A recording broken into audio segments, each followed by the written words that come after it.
Pandian store சீரியல்ல அடுத்த ஒரு எபிசோட்ல நம்ம சரவணன் வந்து மனுஷன் வந்து இருக்காங்க அப்படின்னு சொல்லிட்டு நம்ம பழனி கதிரு இப்படி எல்லாருமே ஒன்றா சேர்ந்து தான் படுத்துட்டு இருக்காங்க. அதுக்கு அடுத்ததா எல்லாரும் தூங்கிட்டாங்களா அப்படின்னு சொல்லிட்டு பாண்டியன் வந்து போயிட்டு பார்க்குறாரு. பார்த்தா நம்ம சரவணவே பார்த்துட்ருக்காரு. என்னாச்சு மச்சான் அப்படின்னு சொல்லிட்டு கேட்கவும் சரவணனும் முழிச்சுக்கிறாரு.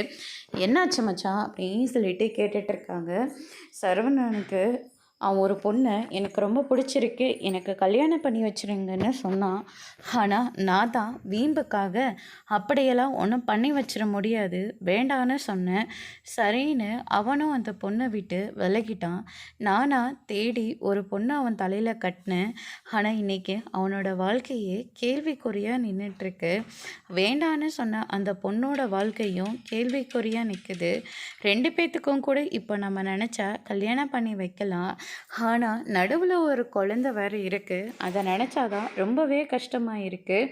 அது மட்டும் இல்லை, ஊருக்குள்ளே நான் நல்ல அப்பன்னு சொல்லிக்கிட்டு பெருமை பேத்திட்டு இருப்பேன். ஆனால் இப்போ நான் சொல்கிறேன், நான் ஒரு நல்ல அப்பனே கிடையாது. என் பிள்ளையோட வாழ்க்கையை நானே சிதைச்சிட்டேன் அப்படின்னு சொல்லிட்டு நம்ம பாண்டியன் ரொம்பவே வருத்தப்பட்டு பேசிகிட்டு இருக்கிறத சரவணன் கேட்டு கண் கலங்கி படுத்துட்ருக்காரு.